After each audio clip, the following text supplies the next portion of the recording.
Hey, Kathmandu on trail in my beloved Black Bear in Seminole County, which is in Sanford, Florida. And as you saw the sign that I used as my header for this video, Black Bear is going to be closed later this week for feral hog mitigation.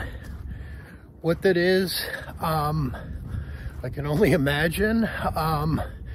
I'm thinking possibly what it means is that they're going to use biologists and or hunters or wildlife managers anyway to work on the hog population.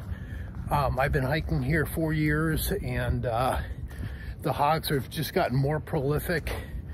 You know, they breed multiple times a year. They'll have pretty big litters. Survivability is pretty high.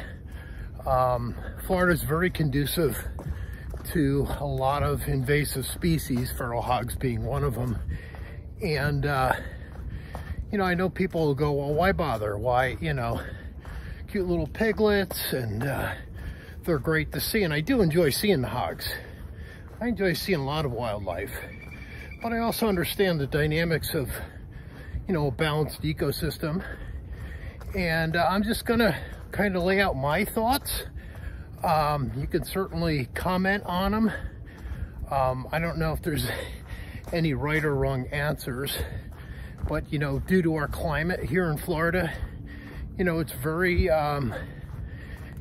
nice for invasive species to get a foothold, be it animals or plants. And it's not uncommon for these public hiking areas to have closures to deal with them.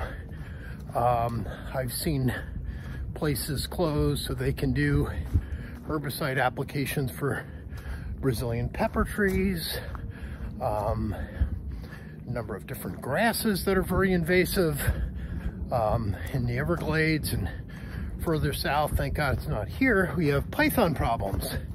And those are big problems. You know, if people let domesticated animals loose, they're gonna do well in Florida. I mean, it's just, you know, I have a hood on today, my hoodie, but it's 60 degrees, you know, so come on. It's, even when it's cold, it's only cold for 3 or 4 days, and then it's 80 and sunny. We're complaining about the heat. So, but you know, the little bit that I've learned taking wildlife management classes, couple terms I'm going to use is carrying capacity, cover, cultural carrying capacity in my conversation. And let me define them, get that out of the way. So carrying capacity is an ecosystem or a section, we'll just say a 5-acre section of land. And that is able to host X amount of animals. Reptiles, amphibians, mammals, period. And it's based on the amount of cover. And cover is the area that the animals have as a safe haven. They bed, they sleep, they interact, they mate, they do whatever animals do. So that's cover. And then in that cover, 3 key elements: food, water, and shelter. All right, so as I'm going through these varied ecosystems, right now I'm going through oak hummocks with different types of palms, cabbage palms, saw palmettos, and this hosts a very specific environment for certain animals. I'll go through the pines, I'll go through the cypress, and they're all different ecosystems that have their own host of carrying capacity based on the animals that would normally live there.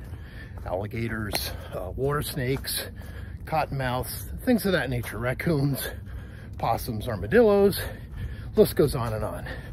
Anyhow, so that's basically, when we're talking about carrying capacity, the animal's ability to host X amount of animals. And then you have kind of the social carrying capacity, where you add man to that occasion. Okay, equation. So we put man in that equation, And there's certain tolerances, because, you know, maybe some people want to enjoy the trail, but they don't want to see hogs. They don't want to see snakes. They don't want to see alligators in numbers that are, you know, scary to them. A lot of times I'll run into people who'll be like, oh, you're going to see some hogs. Oh my God, hogs. Like, what do I do if I approach them? You know, always be respectful. Don't encroach on their space. If you give them space, they'll give you space. We can all interact. But there is a time when their numbers, and our numbers for that matter, exceed that social carrying capacity. So there's too many hogs, there's too many bears, deer, whatever it happens to be, that's an excess. There's some turkeys. You see them? That's a nice little flock of wild turkeys. You know, so balancing ecosystems, balances for everything. The birds, I forgot to mention the birds before when I talked about mammals, amphibians, and reptiles. But the birds are, you know, another big component. So getting back to what they plan to do, my best guess would be they're going to target an area based on the amount of sign. There's tons of sign of hogs, right? So you're gonna have to pardon my hand. My arm gets tired holding, and I'm not a selfie stick type guy.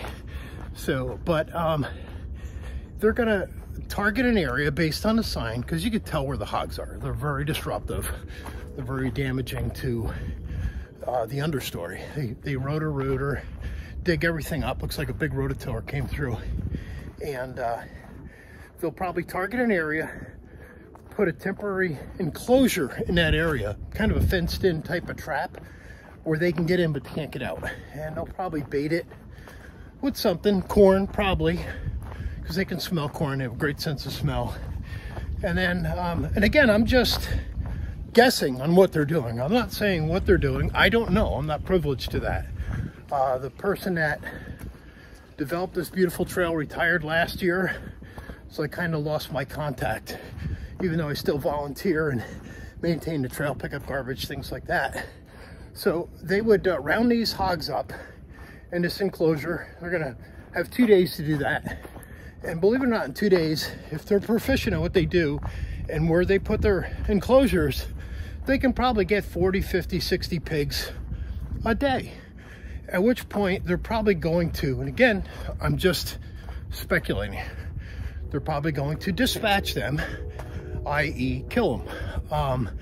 And then hopefully, because it would be a shame to waste anything, hopefully they have places lined up, food banks, things like that, where these will be butchered and utilized, which is kind of the best of both worlds.